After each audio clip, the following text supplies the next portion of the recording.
Las manifestaciones clínicas, bueno, estas son muy conocidas: da mucha fiebre, da cefalea, da dolor retrocular, mucha postración, mialgias, fatiga, rash. Y cuando se presenta dengue hemorrágico, hay datos de incremento en la permeabilidad vascular, hay hemoconcentración, manifestaciones hemorrágicas a varios niveles, generalmente plaquetas por debajo de 100.000, puede haber dolor abdominal y síntomas relacionados con tormenta de citoquinas, ¿no? Mucha fiebre, muchos escalofríos, hipotensión, etcétera. El riesgo de dengue hemorrágico aumenta si en el pasado hubo infección con un serotipo diferente. Entonces, pacientes de zonas endémicas que ya cursaron con un cuadro de dengue, es mucho más probable que si se reinfectan pudieran tener un cuadro mucho más grave de dengue. Igualmente aquí es la conjunción de diferentes factores epidemiológicos, la zona endémica, el serotipo del cual estamos hablando, la susceptibilidad de la población, factores individuales, que aquí algo muy importante es la edad, el estado de nutrición, las enfermedades crónicas, la respuesta inmune, esto muy relacionado a estados de inmunosupresión, y factores virales, la cepa y la virulencia del virus. En esta gráfica, tomando en cuenta que pudiera haber alrededor de 5% de infecciones por año, la mayoría, 3/4 partes, van a cursar asintomáticos, 1/4 parte va a ser sintomática, y de estas la gran mayoría va a cursar con un dengue clásico, hasta prácticamente el 99%. Dengue tiene que ser el diagnóstico diferencial principal de fiebre en zonas endémicas. El dengue hemorrágico o el choque secundario al dengue se presenta de 1 a 2%, de lo cual la mayoría afortunadamente sobrevive, y con una mortalidad también, dependiendo de la serie, de entre 0.5 a 5%. Actualmente se está buscando la producción de vacunas, y aquí se toma en cuenta que un serotipo va a conferir inmunidad a ese serotipo a largo plazo y para el resto de los serotipos a corto plazo. Existen anticuerpos heterotípicos, predisponen una infección más grave, como había comentado anteriormente, y aquí algo muy importante es que se requiere de una vacuna tetravalente que incluya los 4 serotipos.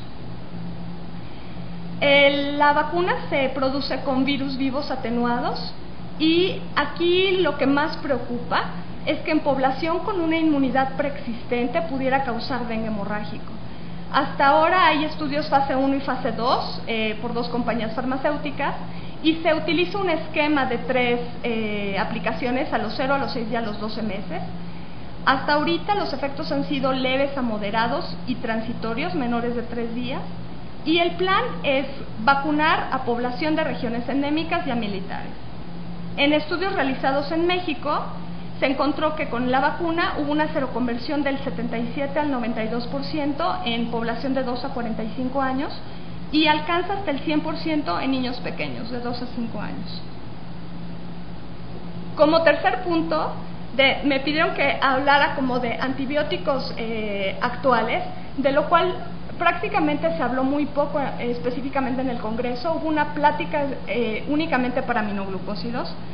Y dentro de esta se comenta que realmente hasta la década de los 70 la introducción de nuevos antibióticos fue muy rica, ¿no? Desde los 30 que tenemos la aparición de las sulfas, luego los betalactámicos, etcétera, que se fueron agregando grupos y grupos de antibióticos. Y después hubo una pérdida durante prácticamente 30 años en la cual no hubo nuevos antibióticos en el arsenal terapéutico. Ya en los 2000 se incluyó streptograminas, que esto es la quinupristina y la alfopristina para estafilococo aureus y enterococo, y las oxazolidonas, que es el linezolid.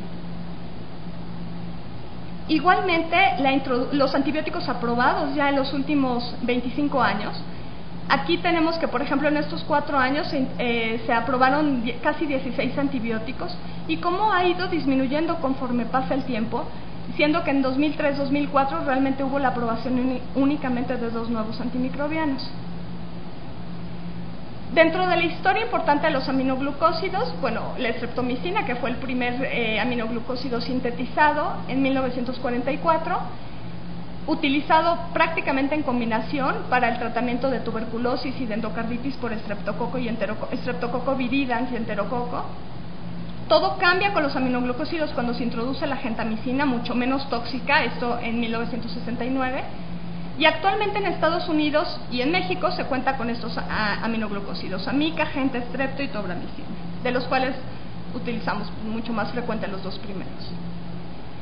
Las características principales: amplio espectro contra gram negativos y gram positivos, bactericida, concentración dependiente, lo cual predice la eficacia, y la monodosis al día.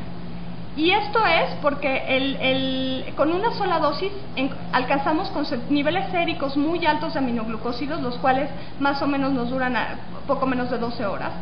Y en base a esta concentración dependiente es que logramos tener el efecto bactericida principal. Y en cambio, antes que se fraccionaban las dosis en 2 o en 3 dosis al día, realmente no se alcanzaban concentraciones importantes durante las diferentes administraciones en el curso del día, y obviamente el efecto bactericida disminuía. Igualmente, parte de la nefrotoxicidad, que puede ser hasta del 5 al 30%, depende de varios factores. Utilización de otros fármacos nefrotóxicos, las edades extremas de la vida, que el paciente no esté deshidratado, que no tenga insuficiencia renal, etcétera. Esto va a incrementar con el uso de más de 10 días de antibiótico y puede ser reversible. La ototoxicidad, que es menos frecuente y también relacionada con el tratamiento prolongado, y ambos riesgos van a disminuir con las monodosis y con cursos cortos del fármaco. En un estudio publicado en el 2007, se estudió la mortalidad por bacteremia con un tratamiento empírico adecuado. Ellos utilizaron una cohorte histórica y utilizaron dos grupos de pacientes, unos que se les administró aminoglucósidos con penicilina o ampicilina, y un segundo grupo que utilizaban ciprofloxacina con alguna cefalosporina de tercera generación. Utilizaron aminoglucósido en una monodosis, en este caso fue genta o amicacina, y se midió la mortalidad a 30 días y cambios en la creatinina. Algo importante es que el grupo de aminoglucósidos, que además era mucho mayor, tenía mayor porcentaje de pacientes graves, más pacientes en la terapia intensiva, más pacientes con infecciones intraabdominales y también más porcentaje de pacientes con Escherichia coli comparado con el grupo de ciprofloxacina y cefalosporina. Y aquí la mortalidad que encontraron a 30 días aminoglucósido versus no aminoglucósido fue en total de 1, y encontraron que era muy importante en pacientes que tenían una infección intraabdominal o que habían estado en terapia intensiva y con infecciones por bacilos gram negativos. Aquí algo importante es que realmente con infecciones respiratorias y específicamente con neumococo, el riesgo aumentaba con el uso de aminoglucósidos, y esto va en relación que realmente la actividad que tiene sobre este germen y la penetración que tiene a nivel pulmonar de aminoglucósidos es muy baja. En un estudio de metaanálisis que también quisieron medir la eficacia de los aminoglucósidos, utilizaron el tratamiento empírico de un betalactámico versus un betalactámico más aminoglucósido en pacientes sépticos inmunocompetentes. Se incluyeron 64 estudios, que eran 7.500 pacientes, durante este periodo de tiempo, 30 años, y no encontraron diferencias significativas en la mortalidad por todas las causas o en el éxito clínico, y sí encontraron mayor nefrotoxicidad con los aminoglucósidos. Sin embargo, cuando dividen la mortalidad por todas las causas y la falla clínica ya específica, sí encontraron que aquellos pacientes con falla clínica por gram negativos o con falla clínica que tenían bacteremia por gram negativos, se favorecían con el uso de aminoglucósidos. Entonces, ellos concluyen que la combinación con aminoglucósidos en pacientes que tienen algún tipo de sospecha o identificación de germen gram negativo y bacteremia, conviene combinar aminoglucósido con algún otro fármaco, ¿no? Generalmente un betalactámico. Por lo cual, concluyen que es muy importante este grupo de antibióticos, y de lo que se trata es de encontrar nuevos aminoglucósidos que mantengan o mejoren las propiedades de los viejos aminoglucósidos, que tengan un espectro amplio contra gram negativos, incluyendo gérmenes resistentes, que pudieran tener inhibidores enzimáticos que inhiban la resistencia, y que igualmente pudieran tener actividad contra gram positivos resistentes, y en este caso el principal, Staphylococcus aureus meticilino resistente, que pudieran unirse al blanco ribosomal, pero no a receptores de riñón, de cóclea y vestibular, obviamente para disminuir la toxicidad.